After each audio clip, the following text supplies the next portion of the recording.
Los casos de acoso sexual y acoso laboral se presentan de manera ininterrumpida en Chile. Hay muchos que conocemos, muchísimos que desconocemos y ni siquiera llegan a denuncias en vías institucionales.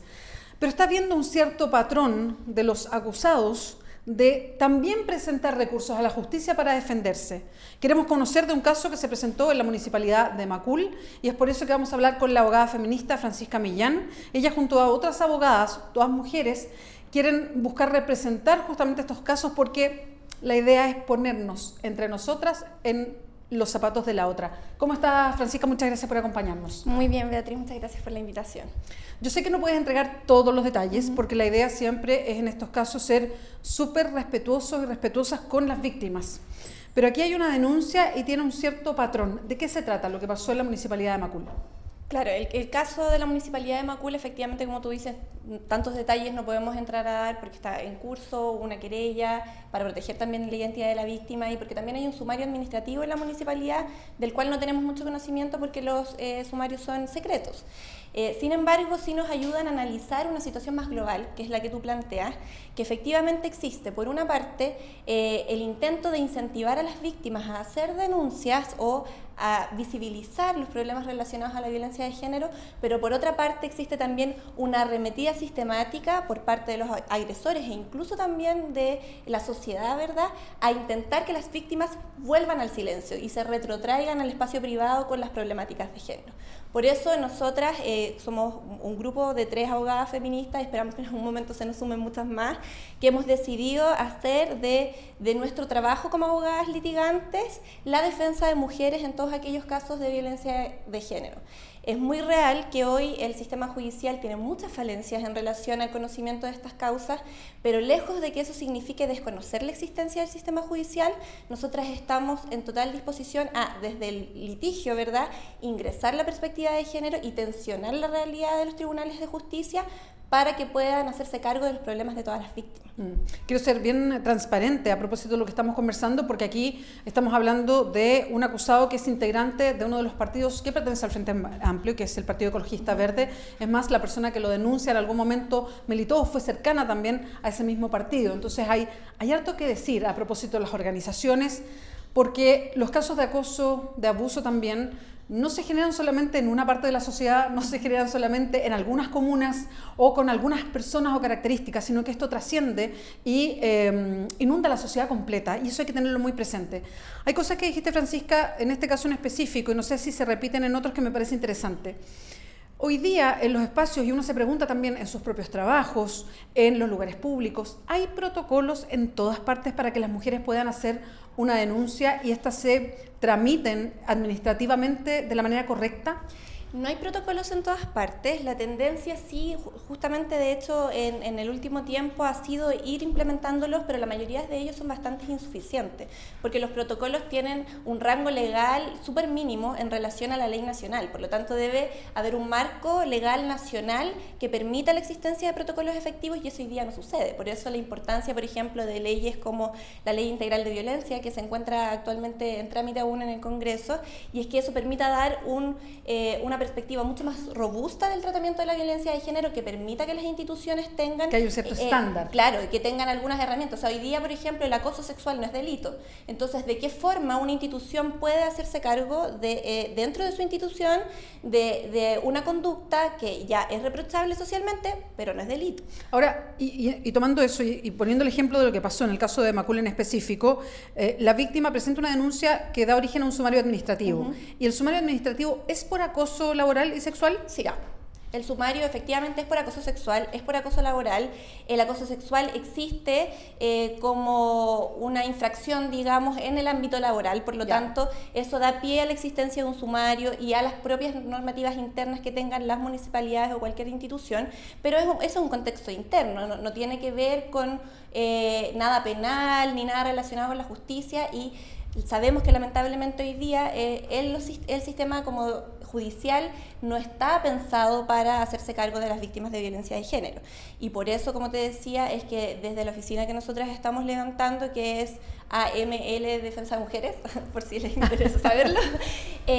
La idea es justamente poner las discusiones en relación al género en el debate central y llevar a los tribunales de justicia las perspectivas de los derechos humanos y las perspectivas feministas que hoy día hace bastante falta al interior del sistema, pero no por eso podemos renunciar al sistema. Y esa es la señal importante, que no podemos creer que la autotutela, por ejemplo, va a ser la solución a los problemas que están existiendo, sino que el sistema tiene que estar a la altura de todas las víctimas. Sí, es que es bien interesante lo que plantea Francisca, porque recuerdo alguna vez conversar con Solange Huerta, que en ese momento era la fiscal que estaba como jefa de los delitos sexuales dentro de la Fiscalía, y actuaba como una forma de ir mirando las distintas causas y acompañando la pega de los fiscales.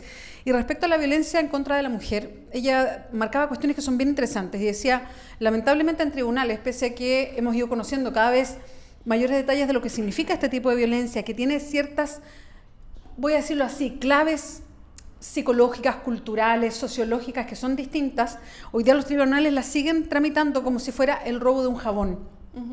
Y uno no puede seguir este tipo penal, si se quiere, como un robo de un jabón cuando se trata de violencia contra la mujer, en el espacio de su casa, en el espacio del trabajo. Tiene otras claves y entonces es muy interesante acercarse a eso para que efectivamente los tribunales puedan llegar a sancionar, porque no se trata de cualquier tipo de delito. En ese sentido, Francisca, supimos de un caso de otra Francisca, esto en Puerto Montt, que también presentó, además con una integrante además de toda la tramitación judicial, porque con un fiscal, una acusación por acoso.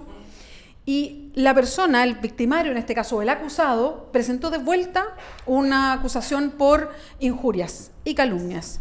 Y esto se tramitó y de hecho ya fue encontrada culpable, en fin. Entonces se levantaron las mujeres para poner en relevancia un tipo de modus operandi o un tipo de forma en que los victimarios están tratando de hacer que sus víctimas tengan que salir y dar la luz pública todo el rato y que se vuelva a hablar del caso 1, 2, 4, 5, en fin, muchas veces. Y que eso evidentemente, me imagino, a otras mujeres las hace pensar 4 veces si es que quieren denunciar. En el caso de Macul, que da origen a la conversación, ¿esto se da de la misma manera? Es un caso muy parecido. De hecho, te voy a contar, te voy a evidenciar algo. Cuando yo me reuní por primera vez con ella, lo que me dijo fue, no quiero ser una siguiente Francisca Díaz. Y eso es una muestra brutal de cuáles son las señales que el sistema judicial le está dando a las víctimas. Y por eso el caso de Francisca Díaz es tan grave, porque lo que sucede en su caso es que efectivamente ella pone una denuncia inicialmente por un delito sexual, esta causa es sobreseída y luego se va en su contra, digamos, con una querella por denuncia calumniosa, y lo que hace la denuncia calumniosa es cambiar absolutamente el estándar de lo que debiéramos querer probar en la denuncia calumniosa, que es el hecho de que ella haya mentido. O sea, y fuera de eso, lo que se hizo fue analizar el delito sexual.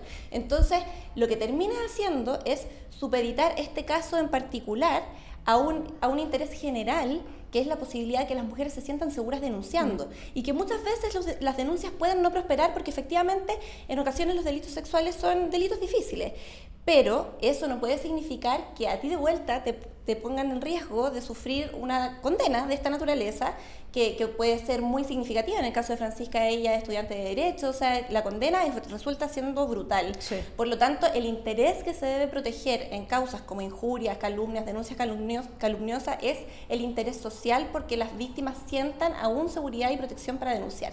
Y eso es algo a lo que no podemos renunciar, porque si no, lo que el sistema le está diciendo a las mujeres es que se deben mantener silenciadas, que es mucho mejor y menos perjudicial mantener sus problemas en privado que ser capaz de coordinarse y de funcionar en colectivo.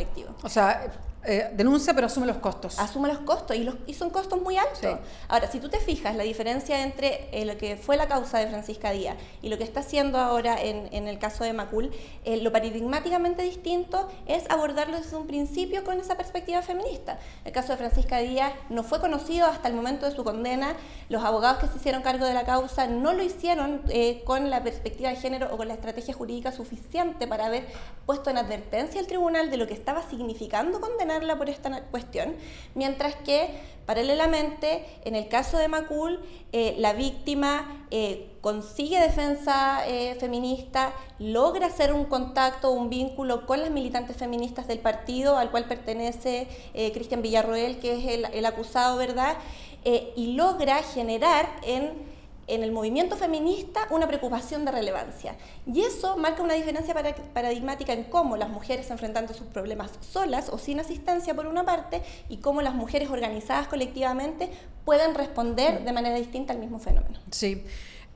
Tomando toda esa conversación y conversándolo con muchas mujeres que denuncian o han sido víctimas y nunca denunciaron o nunca han denunciado, varias de ellas conversan y dicen algo que yo creo que nos da para una reflexión, que es que la denuncia por acoso o por abuso implica que inmediatamente quedas no solamente para la legislatura o para la ley, sino además socialmente como la víctima, como alguien que le pasó algo.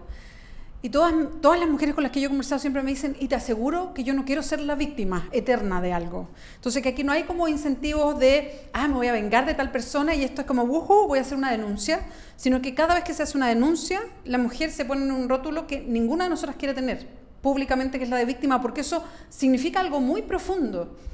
Lo hablaba con los denunciantes del caso Caradima, lo que significa él como la marca fuego de ser la víctima de alguien. Y eso es muy tremendo, como va a tenerlo en consideración cuando conversamos sobre esto. Y por último, Francisca, ¿cuánto se demoran estas causas en la justicia?